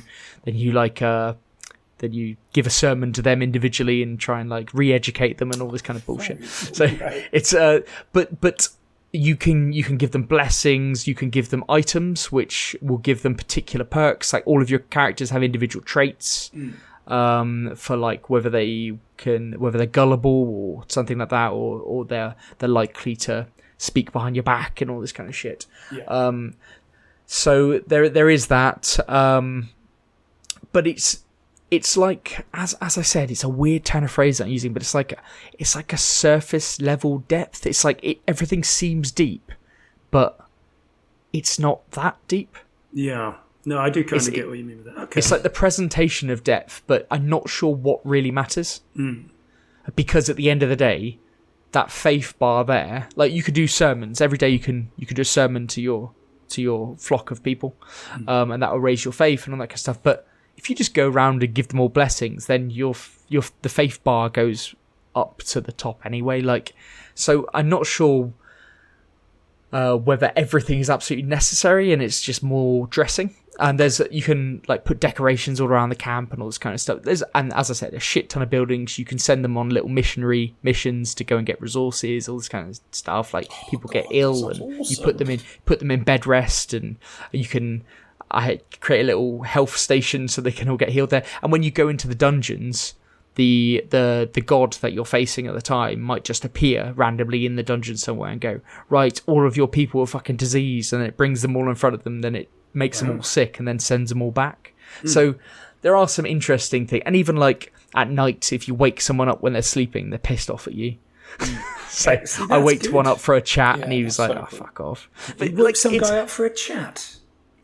I don't think I meant to. You're the worst cult leader. Right? But yeah, it's got all little interesting mechanics, but I'm just not sure how much everything matters. Okay, yeah. But it's all little interesting bits. But it is kind of all. Everything seems quite deep, but it's relatively near the surface. Okay. Yeah. Ben, what's the point? I don't understand. What's the point in like keeping your people? Is there? Oh, because there is a gateway to each area that you go to. So the first area required like 3 followers. Excellent. The second one requires like 10, and then 15, 20 or whatever. So that you do need them. Right, but there's like certain things like I watched something on Twitter earlier. It was like you needed to have 15 dead bodies or something to do some ritual or something like that. And somebody asked like, how do you even get them? And then somebody just had a picture of just like 15 wrapped up corpses that were rotting on the ground. They're like, that's how you do it. Because you can get certain rituals that you can perform to sacrifice people, like if that's in your doctrine, because your doctrine could be completely different to this, but you could get a doctrine that says you could just sacrifice people. So yeah, there are many different ways to skin the cat on this, but ultimately there's about 3 or 4 bars that you just need to keep topped up, and that is hunger and sanitization and faith. I mean, really. You can sum up pretty much every base builder / strategy game with that. Yeah, I know. Bars, yeah. Yes, and I realised as I was saying that earlier, like, yes, of course, because it's a game and it comes back to the fundamentals. Yeah. But it's just that I don't know how much you need to do all of the stuff to get that to still work. If you know what I mean. That stuff isn't so... And the veneer over that mechanic of 3 isn't quite enough. Is there a difficulty saying? Do you know? Yes, there is. I'm playing on normal. There is easy, normal, hard, and very hard. So actually, Eddie, that is a brilliant point. contrary to what I've just said, because the difficulty setting probably does require. It That's probably means that when you go around giving people blessings, it probably doesn't do much to your. That's so important to me. These kind of games that you need a reason to be doing the base building, to be doing the colony management. And I've noticed that there are some games where they don't have a difficulty setting, and as soon as you kind of master what you need to do here and there, it kind of makes the game obsolete. But if there's a difficulty setting, even in like Total War that I've been recently playing, because I've whacked the difficulty setting, the things that you do in the normal game where you can't be asked to keep someone happy, one of your generals happy, or they have an argument and you don't give a shit, you just click it off. If you up the difficulty, it makes the game so much better because it means all your little decisions are meaningful. So, I think you're probably right. And there's things like going around, you can speak to your followers and then you can read their mind to see what they're really thinking and stuff like that, and see whether they really are dissenting. Like one of my followers said like, that guy over there, he's a right cunt. Like you need to put him in prison. And then I went, all right, I'll look into it. I went over, read his mind. He's like, nah, he's fine, mate. Don't worry about it. He's all good. He's all good, buddy. So yeah, there are a lot of cool things, and the little animations when you do a particular ritual and all this. It's all very cool. Like it is. There's no doubt about it. Very stylized coolness. I'm interested to know what I'm going to be feeling after 15, 16 hours. Yeah, it's funny because you say that it sounds like you're not enjoying it, but like your descriptions sound fantastic. Exactly. Every component of this, add it all up, you're like, this would be fucking fantastic. Yeah. And when I'm playing it, I'm enjoying it. But I have been playing, which I'm not talking about today, but I have been playing Inscription. And I had times where I could have played either, and I played Inscription. Right, okay. I think this game is more for me and you than Ben. Eddie. This sounds right up my street. Whack it on very hard so that every single thing matters. Yeah, and the combat will be solid then, because there's another thing about the combat. Like I've died a couple of times, but mainly because I haven't been bothered when I've been on my last run for the night, and I've been like, fuck it, I'll just have a go, get some resources, and you get hit a couple of times, you're like, fuck it, who cares?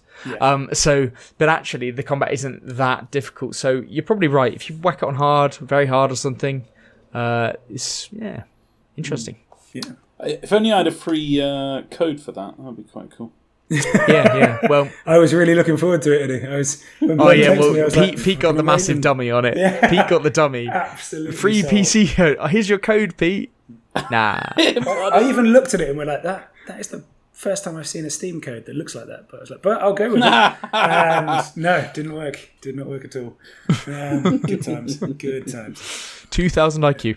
Anyway, I think you're going to have to talk about that again next week, because we're going to need to know, Ben, what the final. Yeah. Well, I will absolutely 100% be playing more of it. So there's no doubt about it. Excellent. Well, for now though, I think we should move on to the feature. Cool. Yeah. So obviously, as we mentioned at the beginning, our feature this week is called "If You Had 5 Minutes with Obsidian." And again, this is hopefully the start of a series of these where we're going to come up with interesting people in the industry you want to talk to. And obviously for us, Obsidian is a pretty darn good studio to start with, isn't it? So bigger podcasts would come up with this feature and then speak to them, like in an interview. Yes. But because we're not that big, we can't get the people to interview. So we just come up with the questions that we would say. To be fair, we didn't ask them. Maybe if we asked them.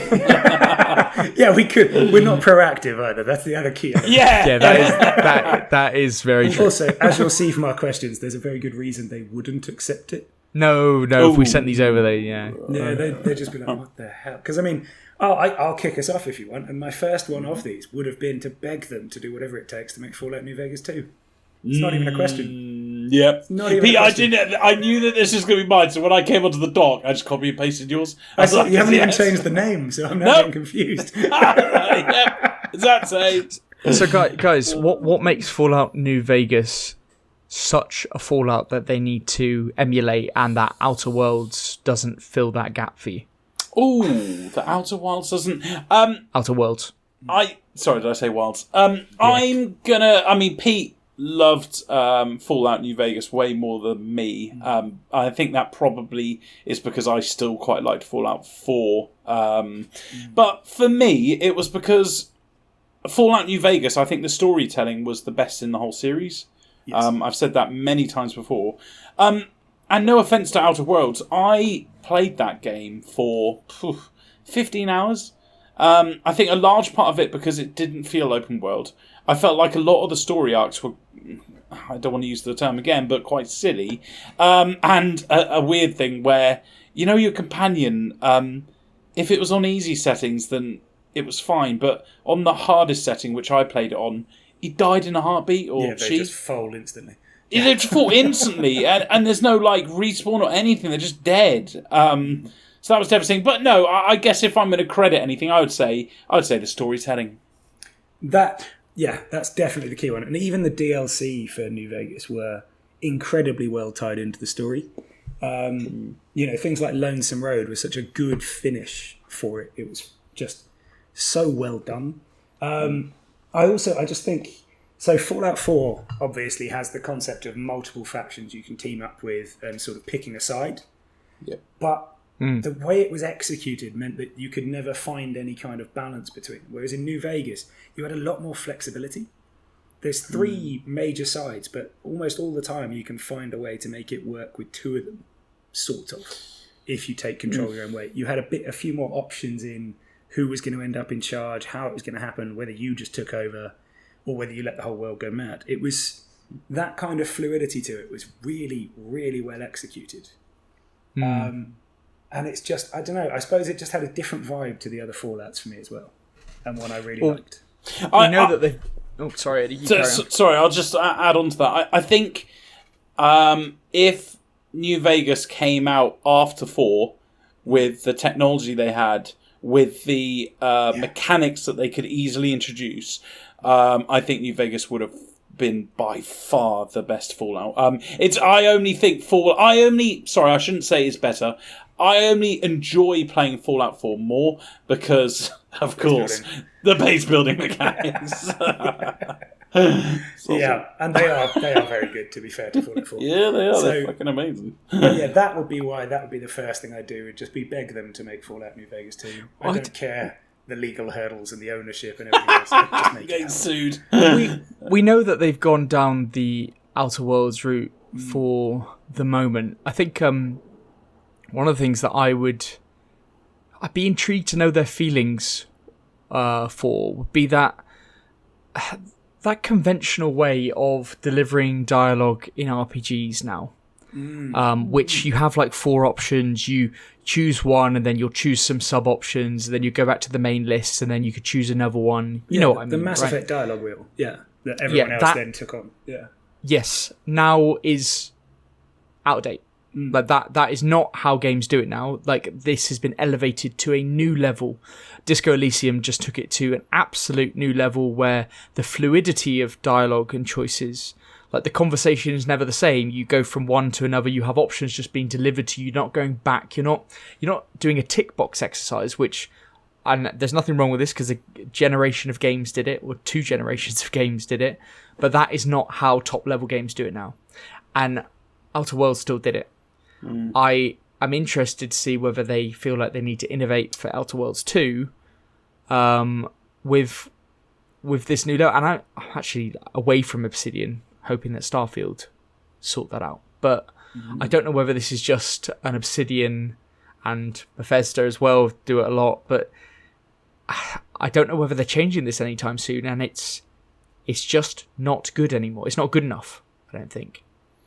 Ben, I actually take it one step farther, and I get worried that if I don't click certain dialogue bits, that I won't get certain dialogue options later on. Absolutely. Even on it makes you go back and do shit. And, even on my and it sounds weird. Through. And you're asking things that don't work with the conversation anymore, or it's you've always gone back and said. Whereas the new way of doing it with these wonderful games, I mean, as I said, Disco Elysium is just takes it to, and I know it didn't have combat and everything, so that's their main focus, the narrative and how you deliver. But that just demonstrated, oh, sorry, everyone else, that's no longer a thing now because this, and even dare I say it, Marvel Guardians of the Galaxy does it the same thing. It's a fluid conversation. That is how it's supposed to be done. I've got something for them. All right, and this is why I need to be in the room with Obsidian. How about if you have a patience meter, right? Ooh. And if you ask questions like out of turn, where it's just randomly you go and, oh, where's Jim again? Or maybe if you ask the same question twice, the meter depletes more. And if you deplete that meter, they go, obviously, leave me alone, I'm so bored with talking to you. So that from then on, you have to, if you want to ask a question, because obviously you should have the option to, just in case you literally forget where the person is or whatever, you have to pay them. You have to go, look, I'll give you 50 quid. I'm sorry that I've wasted your patience. I think that is a great... There's also an abduct and torture version for if you haven't asked. Yes. Pete's on the line. I do think there's that there are mechanics. That's a great little mechanic, just to keep the same old mechanic, but just to add something new to make it a bit more. Because I do think there's that day. I do think there are games that do it better. Do they need to do it the same way as the other games? No. Could they innovate like this? Maybe. But I'm just interested to know what they think about this, because RPGs and these types of RPGs, that's their bread and butter. That's how things are done. Do they feel they need to innovate? Do they also feel pressured with the Outer Worlds 2, given that Starfield's coming out? Because Starfield looks so fucking next gen, and I know they're all under the Xbox banner, but Starfield is so got all this hype in the world. Does that put pressure on Outer Worlds 2? Do you think? I think they took a different route with it. Personally, when I see Outer Worlds, I don't think they took the same route as the Fallouts. I think they went a bit jokey. Like, I mean, even Outer Worlds 2 trailer, the complete lols that trailer has. Yes, it's good. I think they're playing quite, and I don't want to compare it to this, but I'm going to. Is the GTA and Saints Row? I think they've kind of after Fallout to go to the Outer Worlds. It was to me a different game. Don't get me wrong; those things that I mentioned earlier really pissed me off about the game. But at no point was I like, "Oh, this is a different Fallout." I still thought it was its own game. So, yeah, that's an interesting point, and where they're going, because they have to deviate slightly, don't they? They have to demonstrate a different type of game. And I know Outer Worlds was that kind of... A lot of people saw it as almost a spiritual space successor to New Vegas, just because it was made by the same people. Yeah. But yeah, it is different in tone, and that trailer for the second one is different again. So maybe that's it. But I think Starfield is hopefully going to set a new impression for these types of games. Quite possibly so. So what about you, Eddie? Yeah, I'm saying it. Obviously, the New Vegas. I'll run through my three quickly. I would like them to rank, only because it'll put them in an awkward place, Divinity Original Sin games, with Baldur's Gate games, and with Pillars of Eternity. I would genuinely like that. I love all three sets of games. I would still put Pillars of Eternity at the bottom of those three, though. Pete, would you? I think you might. Even though you love Obsidian. I do, and I might still. And one of my other questions is tied to this, because I was going to ask, is there going to be a Pillars 3? I really bloody hope there would be. But you have a point, and I probably would put it below the other two. You know what, Pete? It's interesting, because has Baldur's Gate 3 done well? I'm not even sure, you know. I don't think so. I hear a lot of criticism about that game. I don't think so, and I think it suffered very much so for being in early access for like a fucking year. Both of those two are under Larian now, aren't they? They're both Divinity and that are both under Larian. Yes. Yeah, and they gave Baldur's Gate 3 to Larian because of the fact that they did so brilliantly with Divinity. Is it? Yeah. I mean, the reviews are very positive on Steam. Okay. For Baldur's Gate 3. But I haven't even considered picking it up yet, which says a lot. No, neither have I. And that's shocking, because Baldur's Gate 2 Shadow of Arm was one of my favourite games ever when I was a kid. Yeah. So, understandably so. But yeah, I always think of ranking. Divinity and Pillars as basically the same game, because I haven't played either. Like, I have played a bit of Original Sin 2, and I just thought, right, okay, this is too much for me right now. But I kind of think of them as the same game when I see them anywhere. Again, all three of them are very similar. They're all the D&D computer games, you know. That's really what they do, and that's why ranking them is quite difficult anyway. Because I think your playthrough in each of these games would probably influence which one you liked most. Just the random stuff that yes, can of occur. course. But yeah, that's a really good one, Eddie. And I would be interested to see what they said. Because I reckon a lot of them would be fans of Baldur's Gate originally anyway. So yeah, absolutely. Great choice. Go on, what else did you have? I want them, and this is kind of going off Ben's, is I want to know from their mouth what they think the future of the RPGs might look like. I mean, we've seen them, they made the move, didn't they, from the old isometric games to was it Avowed? It's supposed to be first person? Is that right? Yep, Avowed's first person, I think. So, yeah, I would like to know, for a start, why they made that decision. And second of all, what they think the future is, because for me, a hardcore RPGer, there are some things that get a bit old. I've jumped across to a couple of the kind of Pillars of Eternity style games, because there's so fucking many of them, and I get really bored really quickly, unless it's a fucking belter like Divinity Original Sin 2. So yeah, I would like to know that. But what I'd really like to tell me is what they think of Wasteland 3. Because obviously they're involved in Wasteland 2, and I think I've said many times before, I'll definitely put that in my top 5 games of all time. It's probably in my top 3, if you forced me to put a top 3. And I thought it was incredible. I thought everything about it. And then Wasteland 3, I think I've talked about it on this podcast 3 different weeks, because on 3 occasions I've tried to force myself to play it, and there's something about that game that I was just really fucking disappointed with. So, yeah, part of my brain, probably because I respect Avowed so much because of the games they've released, but I want to say it's because they weren't involved. So, I want to get their take on that. It's an interesting one as well, because so I find it interesting that Wasteland 3 is by In Exile. Yes. Who obviously were involved in the early Fallouts when it was Interplay. Yes, yeah. And then obviously you've got Obsidian, who did Wasteland 2 and also got stuck into Fallout. Yeah, I would be curious to hear what they thought about it. That's it's funny how they develop the rep for being the exact same things, isn't it? Into the same things. Yeah. Yeah, but that's me. That's my 5 minutes. It's probably going to be a lot of it me ranting at them, but yeah. Well, fair enough. I suppose I'll cover off my last one, because obviously I mentioned that I wanted to know if there'd be a sequel to Deadfire, the second Pillars of Eternity, and I would love to know that. But my other one would just more be a curiosity question, because I'd love to ask why they weren't involved with South Park Fractured But Whole. Because obviously the first one, Stick of Truth, was done by Obsidian but published by Ubisoft, and the second one was pure Ubisoft. But what people often forget is that Trey Parker and Matt Stone actively approached Obsidian to make the first one. They were the ones who went out. Yeah, they were the ones who went out and asked them.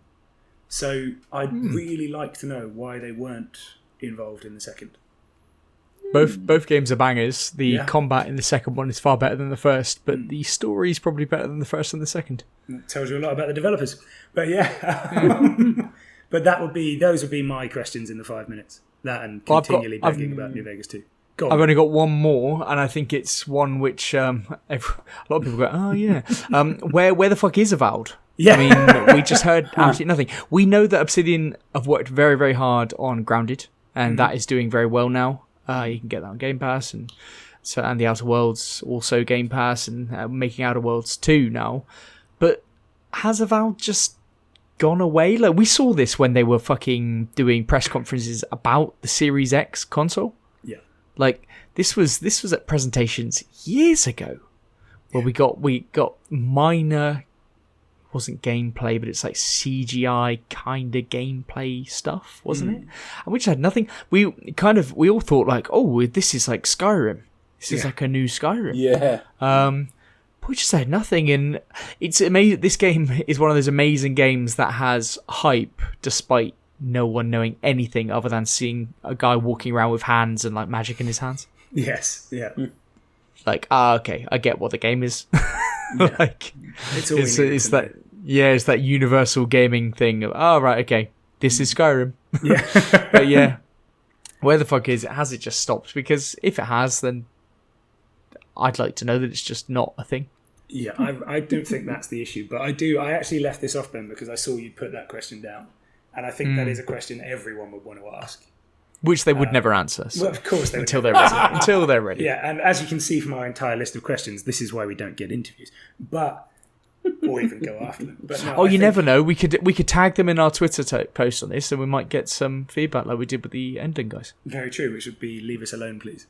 Yeah. But much like the game footage from Avowed, we know exactly what the reply will be. We know what we're looking for there. Yeah, but it would be interesting to know just how far off it is, because we're 2 years since the announcement trailer already, and yeah, we've seen nothing more. Nothing. Not a jot. Well, if they wanted to tell us, then, any more about Avowed or any answers to our questions, how could they do so? If Obsidian would like to tell us about Avowed, they can tweet us at Grumpy Gamers Pod. They can tweet us at Grumpy Gamers Pod, or Obsidian, you can email us at podcast@grumpygamers.co.uk. Don't be scared to comment on any of our YouTube videos, Grumpy Gamers Podcast, or join us live 7 o'clock on Thursday for streaming on Twitch. Grumpy Gamers Podcast, all one word. Fantastic stuff. Fantastic. What are you going to be streaming this week? Is it decided yet? Or you had to not ask the decided. question, didn't you? Not decided. Didn't need to bring it up. We did put it on the doc, Pete. Yeah, did put it on the doc.